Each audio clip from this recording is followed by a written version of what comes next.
L'actuelle négociation entre le gouvernement et les employés de l'État est révélatrice d'une certaine dynamique sociale qui s'est dessinée au Québec depuis la Révolution tranquille et qui fait en sorte que l'on ne doit plus parler du Québec, mais plutôt des Québec.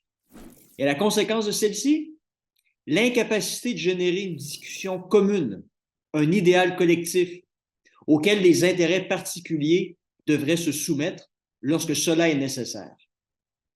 Qu'est-ce qui fait la force d'une société démocratique?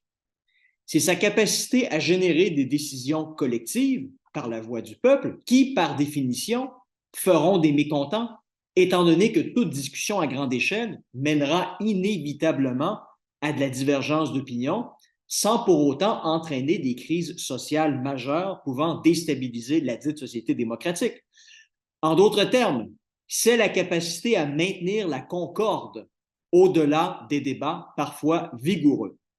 La division n'est alors que temporaire et ne dure que le temps du débat.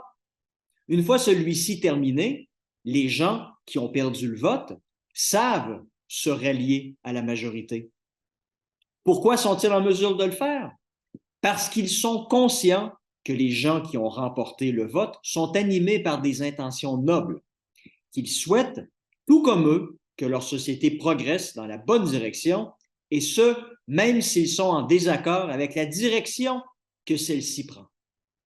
Ils n'ont pas l'impression que ces derniers utilisent leur voix pour satisfaire des intérêts particuliers qui ne sont pas nécessairement dans le meilleur intérêt de la société. Donc, c'est l'image que l'on se donne d'une société démocratique fonctionnelle.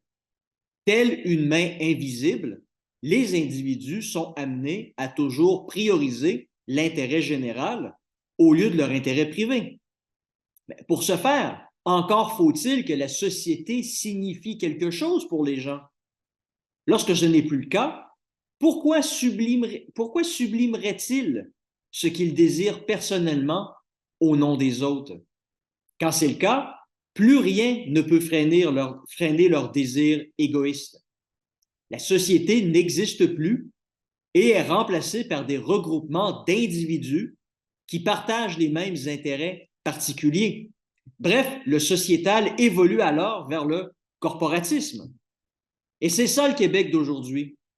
Dans leur désir d'ébranler les colonnes oppressives du collectif, vos parents et grands-parents qui ont fait la Révolution tranquille ont jeté par terre le sociétal, devant jouer un rôle de contrepoids à l'égoïsme, tant et si bien que la seule identification au Québec que bien des gens ont désormais se limite à leur carte d'identité. Coïncidant avec la fièvre 68arde, cette génération a pavé la voie de l'hédonisme et de la prédominance de l'intérêt individuel sur toute autre considération. Avec le résultat qu'on voit aujourd'hui, l'identification à une cause professionnelle, syndicale ou une appartenance à un groupe démographique est la seule cause supérieure qui vaille. Pourquoi? Parce que cette cause, qui est en soi le reflet d'un intérêt particulier, est perçue comme la seule forme de mobilisation collective dans laquelle il vaut la peine de s'investir, car si elle prévaut, l'individu et l'individu seul verra ses intérêts être satisfaits. Donc, au lieu d'être québécois, les gens se définissent maintenant comme infirmières, enseignants ou comme aînés. Leur profession ou leur groupe démographique, gage de la satisfaction de leurs intérêts privés, est la seule forme d'identification collective qu'ils sont en mesure d'avoir. Et cette dynamique crée des divisions irréconciliables qui font en sorte que les dirigeants ne sont plus en mesure d'en appeler à l'intérêt général afin de temporiser les demandes des uns et des autres et de jeter les bases d'une discussion qui permettra de parvenir à un consensus. Le Québec est alors remplacé par des Québec, des micro-sociétés corporatistes qui doivent désormais cohabiter sur le même territoire et qui sont parfois hostiles les unes aux autres et qui ont fait de la logique du pas dans ma cour ou du plus dans mes poches les axiomes de leurs actions. Et les élus sont aussi à blâmer dans ce contexte, puisqu'ils ont eux-mêmes développé ce même esprit corporatiste. Ils utilisent alors les outils de l'État pour satisfaire leurs intérêts privés, alors qu'ils devraient au contraire donner l'exemple. Le meilleur exemple en date, l'augmentation de salaire de 30 qu'ils se sont donnée en juin dernier.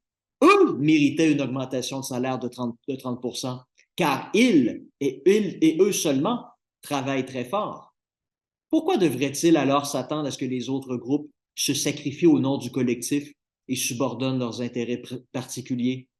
Leur réflexe?